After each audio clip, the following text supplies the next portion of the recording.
चलिए, तो बाजार के अंदर तो ज़बरदस्त अच्छा माहौल बना हुआ है और ऐसे ही कुछ अच्छे माहौल की तलाश करने के लिए हम आ चुके हैं अपने एक और सेगमेंट, एक और हमारा पड़ाव जो है एग्री मीटर का। और इसमें भी कुछ अच्छी अच्छी खबरें हम तलाशेंगे और इस अच्छी खबरों में, खराब खबरों में हमारा साथ देने के लिए जुड़ रही हैं हमारे साथ एसएमसी ग्लोबल सिक्योरिटीज़ की कम्युनिटी रिसर्च हेड वंदना भारती जी। वंदना मैम, बहुत बहुत स्वागत आपका आज की इस चर्चा में शामिल होने के लिए। आपको और सभी दर्शकों को विपुल जी बहुत बहुत कह सकते हैं कि शुभ दिन। और ट्रेडिंग अच्छी हो यहाँ पे और हमारा वीकेंड अच्छा यहाँ पे जाए। ये बड़ी अच्छी बात कही मैम। और मुझे लगता है कि आप खुद भी हरे रंग में आई हैं, तो मुझे लगता है कि सबके पोर्टफोलियो भी हरे होते हुए दिखाई दें, अच्छे लोगों को रिटर्न मिले, तो अच्छे सिग्नल जो है लोगों तक जाएं। मैम, शुरुआत करना चाहेंगे आज सोयाबीन की खबर के साथ और पहली खबर सोयाबीन से ही जुड़ी हुई है। दरअसल सोयाबीन का भाव मंडियों में न्यूनतम समर्थन मूल्य जो एमएसपी है उसके नीचे कारोबार कर रहा है। इंदौर की अगर हम बात करें तो वहाँ पर सोयाबीन का भाव 4200 रुपये पर क्विंटल के करीब देखने को मिल रहा है, जबकि अगर गवर्नमेंट की तरफ से एमएसपी जो है वो 4892 रुपये पर क्विंटल तय की गई है। मैम, आप किस तरीके से देख रहे हैं कि एमएसपी इतने लंबे समय तक एमएसपी के नीचे जो ट्रेडिंग हो रही है, जो सौदे हो रहे हैं, आप इस गिरावट को कैसे देख रही हैं? विपुल जी, मुझे लग रहा है कि बहुत बड़ा कंसर्न है सोयाबीन का मार्केट। और पल्सेस की तरह हम यहाँ पे एक मिशन पे है, पूरा इंडिया ही मिशन पे है कि हमें इसमें भी आत्मनिर्भर रहना है। लेकिन जो स्टेप्स हैं वो हम ये नहीं कह सकते कि ओवरऑल वो कंप्लीट स्टेप्स है, क्योंकि जैसे ही प्रोडक्शन यहाँ पे ज्यादा होती है तो प्राइसेस नीचे जाते हैं और एमएसपी से भी नीचे जाते हैं और एमएसपी पे बहुत ज्यादा प्रोक्योरमेंट नहीं होती है। तो मैं लगातार सोयाबीन के किसानों के संपर्क में हूँ और उनकी चिंता यही है कि एमएसपी से नीचे प्राइसेस यहाँ पे ट्रेड हो रहा है। तो कुछ जो उनकी डिमांड है, ये मेरी नहीं, उनकी राय ये है कि अभी यहाँ पे जो इम्पोर्ट ड्यूटी है वो बढ़ाई जाए, ताकि जो भारतीय घरेलू जो किसान हैं उनको यहाँ पे एक सपोर्ट मिले। दूसरी बात यह है कि उन्होंने कहा है कि एक चीज और भी है कि नेफेड के थ्रू, हैफेड के थ्रू जो खुले बाजार में सरकार का माल आता है, जो बिक्री होती है, उसको उन्होंने कहा है कि होल्ड करना चाहिए। क्योंकि ओवरऑल देखा जाए विपुल जी तो ये ग्लोबल सिनेरियो पे चलने वाली कमोडिटी है और हम इंपोर्ट पे यहाँ पे रिलाई करते हैं। तो ग्लोबली यहाँ पे अर्जेंटीना में इस बार प्रोडक्शन डबल होने की बात हुई है, ब्राजील में प्रोडक्शन अच्छा रहा है। हालांकि अर्जेंटीना ने अभी रिवाइज करा है तो थोड़ा सा कम उन्होंने करा है, लेकिन प्रोडक्शन बहुत ज्यादा है, यहाँ पे रिकॉर्ड हाई पे है, अपने यहाँ भी प्रोडक्शन अच्छा है। दूसरी तरफ बुरी न्यूज ये है कि टैरिफ वॉर के चलते यहाँ पे थोड़ा सा जो ट्रेड इक्वेशन है वो बिगड़े हैं और चाइना ने यूएस से जैसे लेने में उन्होंने टैरिफ बढ़ाया है, तो यूएस का जो सोया ऑयल हो, सोया मील हो, सोयाबीन प्राइसेस वहां पे डाउन आया है।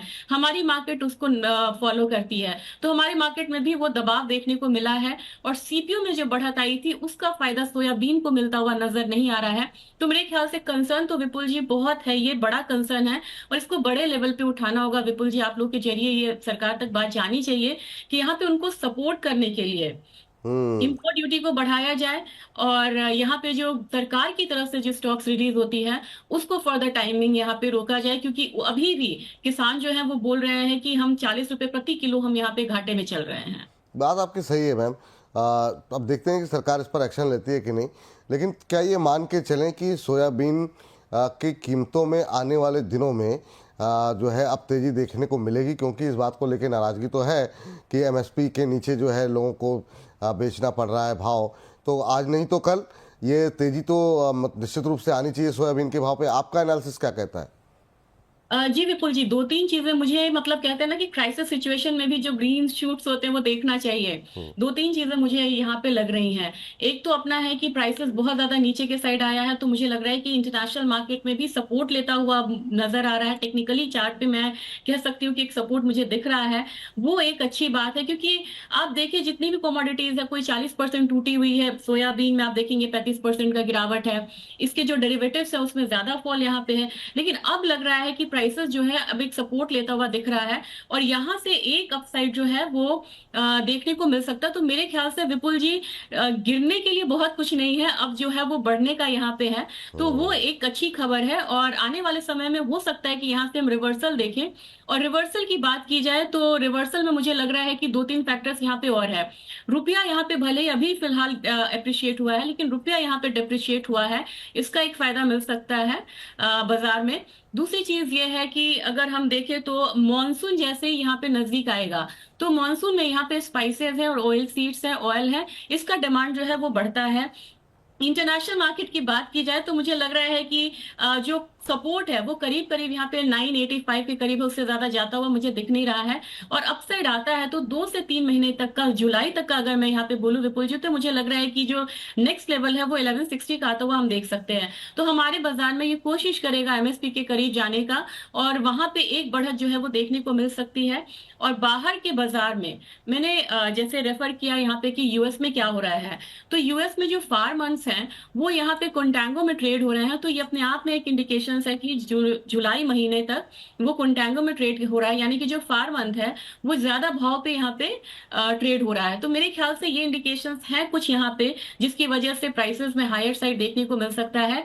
और गवर्नमेंट पॉलिसीज पे बहुत चलती है, अगर गवर्नमेंट का इंटरवेंशन आया तो यहाँ पे किसानों को बड़ी राहत मिलेगी। और सबसे बड़ी राहत यहाँ पे गवर्नमेंट की तरफ से ही होनी चाहिए, क्योंकि यूएस में उन्होंने टैरिफ लगाया है तो वो वहां पे अपने किसान को प्रोटेक्ट कर रहे हैं। तो सिमिलर वे में हमारे किसान क्राइसिस में है तो गवर्नमेंट यहाँ पे प्रोटेक्ट करे, और उनके इंटरवेंशन से सबसे ज्यादा इफेक्ट आएगा।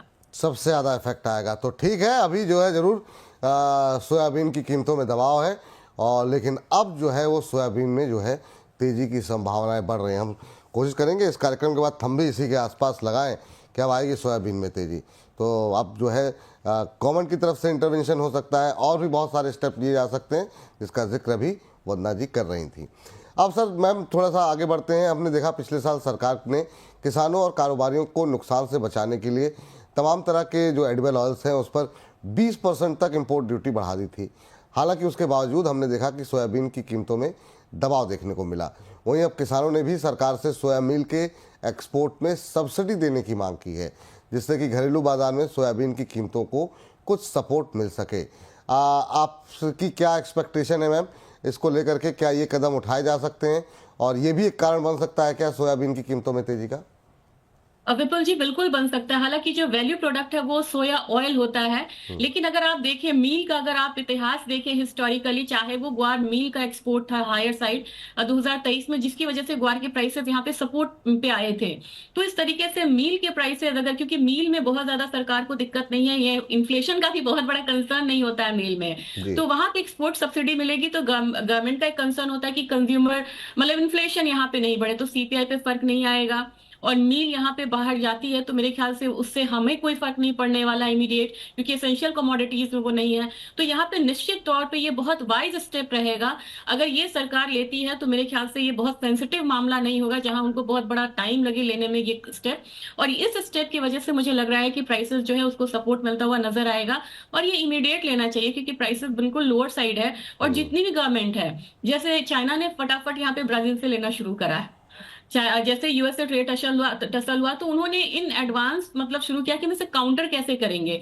तो हमारी अब गवर्नमेंट भी इसको काउंटर कर सकती है कि सोयाबीन प्राइसेस नीचे आ रहे हैं तो सोया ऑयल, सोयाबीन में हम यहाँ पे हाइक नहीं कर सकते, लेकिन सोया मील के एक्सपोर्ट को हम यहाँ पे सब्सिडी दें ताकि सोयाबीन प्राइसेस एटलीस्ट यहाँ पे 4600 4700 के करीब आए और एमएसपी के करीब आए, जो कि किसान को फिर से एक बारी वो करेगा, एनकरेज करेगा कि वो जुलाई में फिर से सोइंग करे। नहीं तो यहाँ पे खरीफ के समय में विपुल जी मामला थोड़ा गड़बड़ हो सकता है। और एडिबल ऑयल मिशन जो है, अगर उसको मतलब इफेक्टिवली पूरा करना है तो किसान को हायर प्राइस मिलना चाहिए। किसानों को हायर प्राइस मिलना चाहिए, और तमाम माहौल वो इस तरफ इशारा कर रहे हैं कि सोयाबीन के अंदर अब तेज़ी की आनी चाहिए। काफ़ी सारी जो है अपील जो है वो किसानों की तरफ से की जा रही है, और कम से कम अंतर्राष्ट्रीय और राष्ट्रीय स्तर पे जो सिनेरियो बन रहे हैं वो भी इसी तरफ इशारा कर रहे हैं। चलिए मैम अब थोड़ा सा सोयाबीन से आगे बढ़ करके बात कर लेते हैं हल्दी की। मैम इस साल यील्ड में गिरावट की वजह से हल्दी का उत्पादन जो है वो कम रहने की आशंका जताई जा रही है। इसके अलावा अगर हम मौजूदा समय में मंडियों में हल्दी की आवक देखें तो वो भी उम्मीद से कम दिखाई दे रही है। ऐसे में आपके हिसाब से अभी हल्दी का आउटलुक क्या लग रहा है, और इसमें क्या हम बड़ी तेज़ी की उम्मीद कर सकते हैं? विपुल जी, हल्दी ने तो चमक दिखा दी है अपनी, क्योंकि यहाँ पे देखा जाए तो कैरी फॉरवर्ड इसका काफी कम था। जब हम लोग मिले थे टर्मरिक कॉन्फ्रेंस में, वहां पे टर्मरिक के व्यापारियों से या किसानों से, तो उन्होंने पहले कहा था कि कैरी फॉरवर्ड यहाँ पे बहुत ज्यादा कम है और प्रोडक्शन एरिया बढ़ा था, लेकिन अब यील्ड की जैसे ही बात आई कि यहाँ पे टेम्परेचर ज्यादा हुआ, तो जितने भी स्पाइसेस थे सब पे फर्क आया विपुल जी। चाहे वो जीरा हो, चाहे वो टर्मरिक हो, तो ये यील्ड का ये समस्या यहाँ पे दिखी है। और उसके बाद जैसे ही देखे तो कुछ तो जड़ों में भी समस्या आई थी हायर टेम्परेचर की वजह से, और जो क्वालिटी प्रोडक्ट है वो कम है। तो इन सब चीजों की वजह से यहाँ पे टर्मरिक के प्राइसेस बढ़े। और सबसे बड़ी बात है कि हमारा नया पार्टनर जो है यूएई, उसने यहाँ पे जो पिछला महीना था दिसंबर का, उसमें 90% उसने ज्यादा एक्सपोर्ट इंपोर्ट किया है। तो जो इंपोर्ट नंबर एक्सपोर्ट नंबर्स हैं वो यहाँ पे बड़े चौंकाने वाले और बड़े अच्छे थे। और मेरे ख्याल से यहाँ पे 34% तक का इजाफा देखने को मिला, जिससे म्यांमार, वियतनाम, चाइना, ये सारे की मतलब इंपोर्टर्स थे हमारे। तो एक्सपोर्ट कमोडिटी है स्पाइसेस, काउंटर पूरा एक्सपोर्ट पे निर्भर करता है। और यहाँ पे एक्सपोर्ट बढ़िया होने की वजह से हम लोगों ने निचले स्तर पर से कम 2400 तक का इजाफा आता हुआ देखा। तो मुझे लग रहा है कि टर्मरिक आने वाले समय में 14,500 से 15,000 तक